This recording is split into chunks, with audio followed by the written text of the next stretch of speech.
Good morning everyone, welcome to Offices Adda 24/7.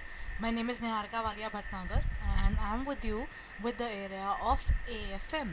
So today I am going to talk about the topic of depreciation which we started in the last class. So I am going to continue with that specific topic. Okay, here comes the first question. I hope it would be visible now. As per the original cost method, original cost is also known as SLM method. It is also called fixed percentage method, which is the correct formula for calculating the annual depreciation. Annual means every year, है ना? So how do we define the term depreciation there? Depreciation means reduction in the value of the asset due to wear and tear, due to usage, right? So when we talk about as per the original cost method, which is the correct formula, I think in the last class we have talked about this formula, but we talked about it in the theoretical formula, है ना?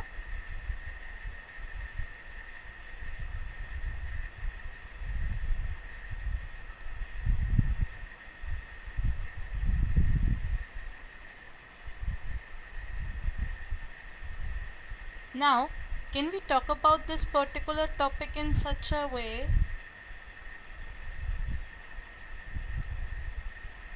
that we are talking about the area of as per original cost method, which is the correct formula.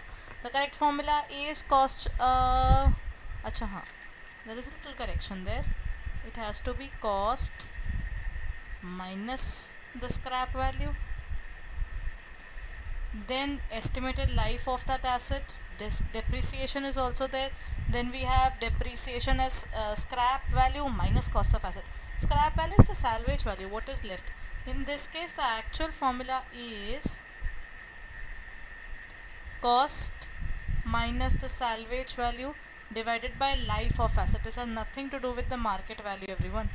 There is nothing called market value. It is always about that. So the correct answer is cost minus the scrap value divided by estimated life of the asset. This is the formula for original cost method, also called original cost method, which is also called the straight line method, also called the fixed installment method. Okay? Now comes the next question. It says under which method of depreciation is the book value of an asset reduced by the same amount each year? SLM, double declining, sum of years digit, or units of production. We have just talked about this particular question just now. The method is SLM, that is under straight line method we have the same amount of depreciation which is charged every single year. Okay? So in this case the correct answer is the straight line method. As per income tax method, it doesn't really take the straight line method in the topic there. It only believes in WDV or written down value method. It talks about only the written down value method. In some cases SLM is also there, but we take in terms of income tax we do not consider any other method. Okay? Now what do you mean by the term salvage value? Here comes the question, everyone. What do you mean by the term salvage value?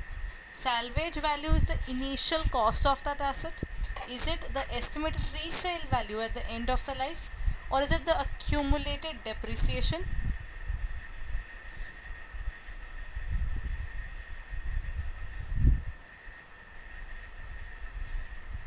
Or is this particular method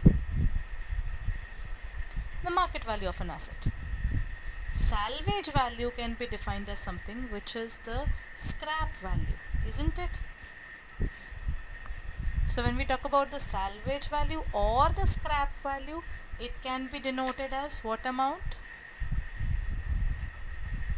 It would be the resale value of that particular asset which is left after that particular asset's life is over. For example, I bought a particular car. I've used it for 10 to 12 long years. After 12 years when I sold it, what is the value of that car now? That is the estimated resale value of that asset at the end of its useful life.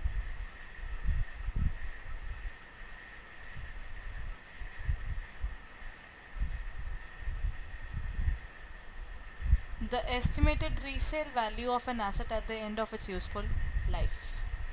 Okay, it's B. The depreciation is a non-cash expense. What does it mean? Achha, in terms of depreciation, do I pay even a single penny to someone? Everyone. I bought my particular asset long back. For example, I bought my car. Now that car is being used every single day. Now that the car is being used every single day, do I give that money to anybody? I don't think so. Once the value of that asset is declining, I'm not going to tell anybody else that array the value of my asset is declining. I'm not going to say it to anybody. So in this case, the depreciation is a non-cash expense, an expense for which I don't even pay a single penny. So what does it mean? It has no impact on the organization's profitability. It has, you can literally cry, array, there's a depreciation, and then you can cry in front of income tax department. That would reduce the area of your profit. It is an expense that is paid in cash.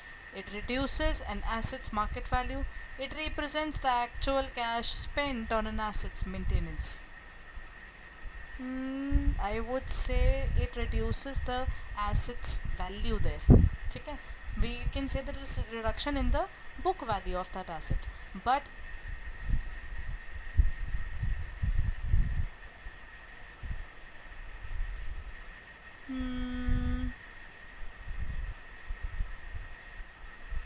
I think most of these are correct. So I think I'll just change one of these. It is an expense. So I'm just changing the point number B here. That is not, it is not paid to someone but claimed as an expense in P and L account. Okay?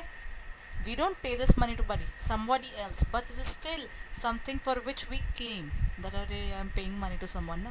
So in this case, the correct answer is, the correct answer would be, let me correct that part even, the correct answer is going to be B. Okay? The correct answer is B. Next point, everyone.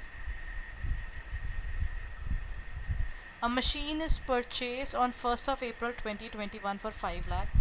On 1st of October 2021, the machinery is added. Okay, I already had a machine for rupees 5 lakh.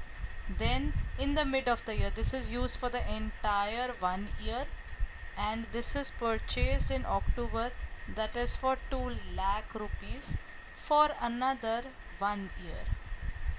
No, this is for half year. No, it is purchased in October. Calculate the value of the machine if depreciation is charged at the rate of 20% per annum. So for this 5 lakh at the rate of 20%, it's going to be 1 lakh rupees as depreciation, while on this 2 lakh we are going to have half year depreciation, that is at the rate of 10%. If it is 20 for the entire year, so I'm going to charge 10%, so the value is 20,000.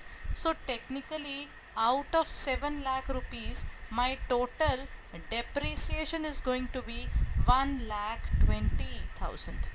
है ना? So what is the closing value in terms of the written down value method, everyone? What is the value there?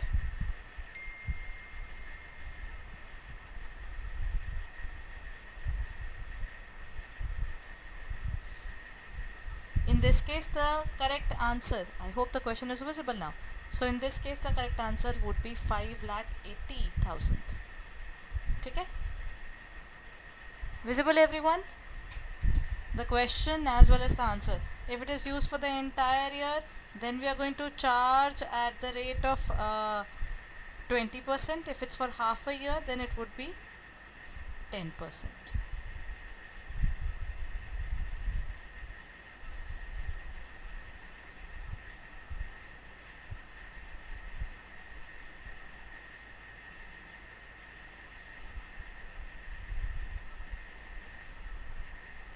Done?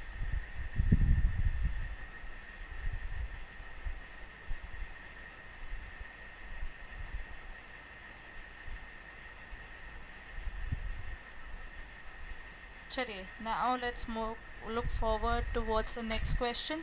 The correct answer is 5,80,000.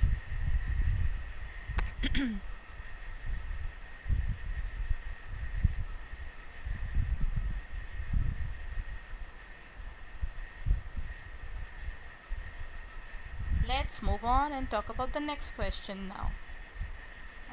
The next question is this: which of the following is the correct distinction between a revenue reserve and a capital reserve?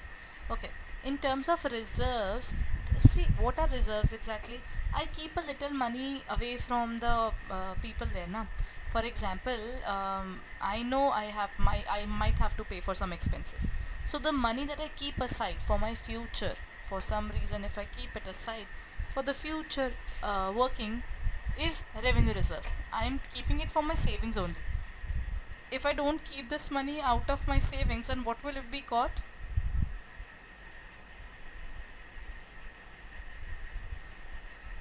For earlier I was using it only for one purpose, that was for the business purpose, na. So basically I was keeping it for my future uncertainties. And what if I keep this money aside for only one specific reason, that is I am keeping this money aside for some capital purposes. ठीक है?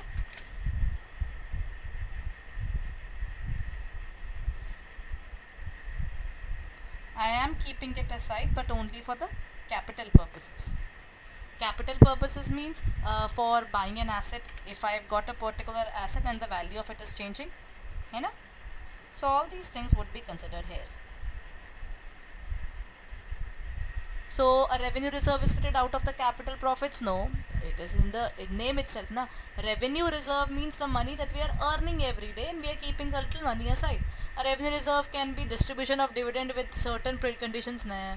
Revenue is basically strengthening the financial position, where capital reserve is meeting the capital losses or to be used for the purpose which is specified in the Companies Act. There is no distinction. Acha, D is completely wrong. There is a very strong distinction. Why would they put different names if both of them are going to be the same ultimately? And it doesn't make any sense there.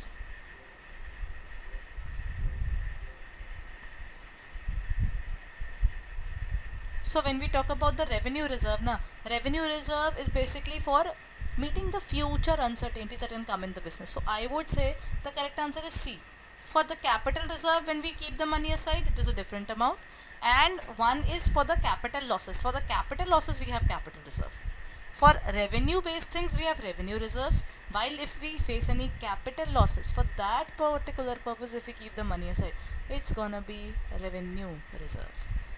For the revenue purposes is revenue, and for capital purposes, for purchasing an asset, for meeting any capital losses or the capital profits that are occurring, I'll keep the money from that and I put that particular money into this portion. Okay, now comes the next question, everyone. Machinery which costs 2 lakh is depreciated at the rate of 25% per year in terms of written down value. At the end of the 3 years, what is the net book value? Everyone, try this question quickly. It is bought for 2 lakh rupees. Agreed.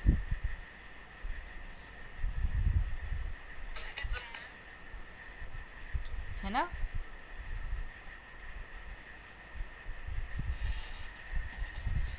But what are we dealing with in this case?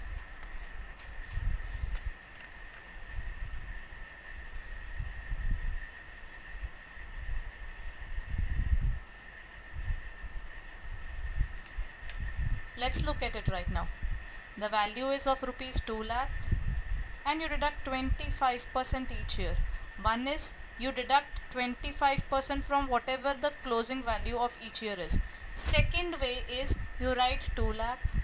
By the end of the first year, it's gonna be 75% of 2 lakh. 100 minus whatever the value is out of that, 25% is used, then 75% is left, then 75% is left. Try this out. In both the cases you will find the same answer. This is the beauty of this topic. If you use any of these tricks, you're gonna get the answers in the same manner.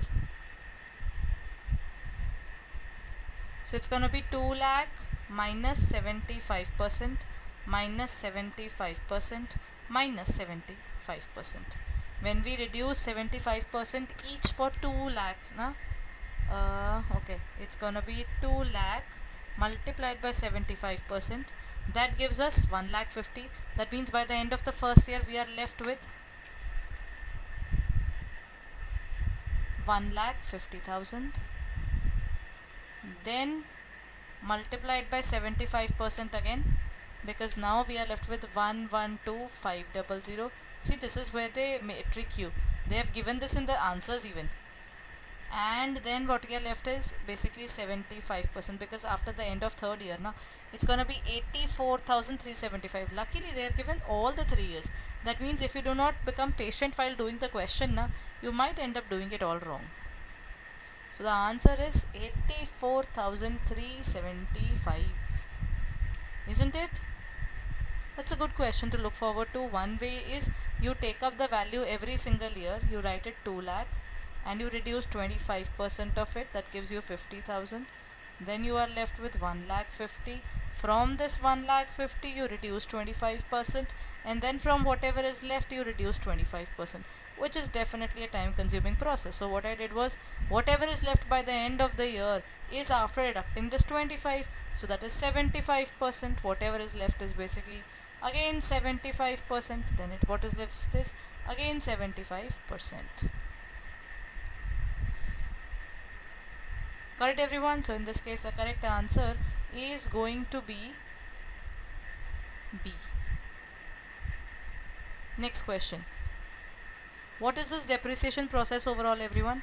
If we talk about the depreciation, is the process of valuation of an asset, allocation of cost, both the valuation and allocation, or none. Depreciation is not about valuation. It doesn't talk about the closing value or the opening value. It is pure allocation. Whatever cost is there, we are going to divide it into the number of years. Over the period of time we are going to depreciate it. So it is allocation of the cost. Which financial statement reports the accumulated depreciation of the company's assets? Income statement, balance sheet, or the cash flow statement or statement of retained earnings? Income statement talks about the particular area of profit and loss account. Depreciation is given there, but they are saying accumulated depreciation, the depreciation which is collected together. We don't put it there. Exactly, if I tell you, we don't put it there. Then we have the area of balance sheet, then we have the area of cash flow statement and statement of earnings. This is for the amount that we are left with. In terms of the income statement, it's again wrong. Cash flow statement, I would say this is also wrong, because cash flow statement does not record any non-cash expense, which this exactly is. So in this case the correct answer is balance sheet.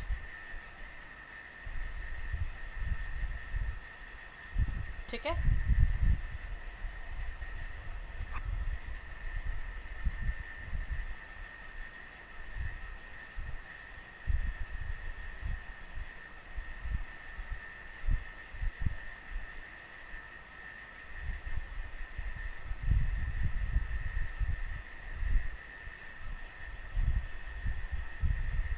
Done, everyone?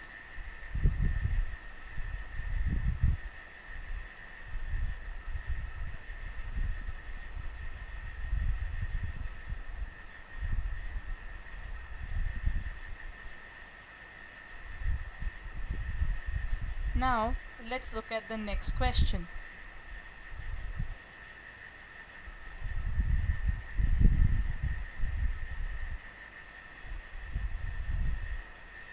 Which of the following methods results in the highest depreciation? You have the highest depreciation in the early years. Straight line method. In the straight line method, it's always the same. When we talk about the area of double declining method, under double declining method, it declines at a double rate. Sum of years, we are using the sum of year digit, or then we have units of production. When we talk about units of production can be stated as the point where we are using the area of units of production, the number of units which we are producing, that is used here. So in this case the correct answer is going to be double declining.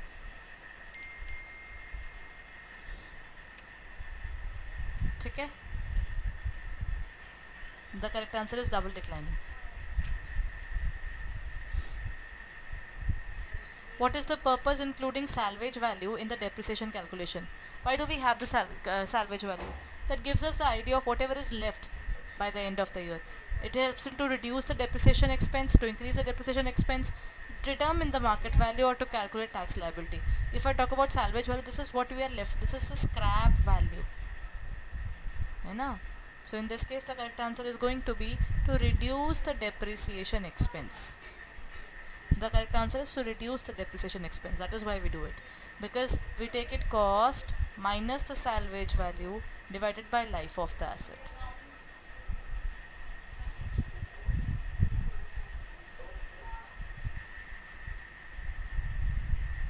So that's it for the day, everyone. I hope this particular session was helpful for you. What you can do is, if you're looking forward to our courses, kindly check out Adda 24/7. What you need to do is, you need to go on to the area of www.adda247.com, and there you will find all the details related to this particular examination. But what is it about, and is there any specific discount going on? Yes, that is going on. Let me just show you where to go.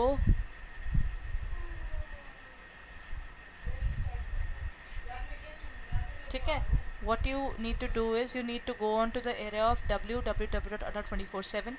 You need to go on to the area of JAIIB as well as CIB, right? And you need to use the code SEP, SEP 80. At this point of time, you just have to use the code SEP80 and you will get the particular discount there. What you need to do is go on to this particular area, open the area of JAIIB October, and there you will find our JAIIB courses. Let me show you exactly where to go.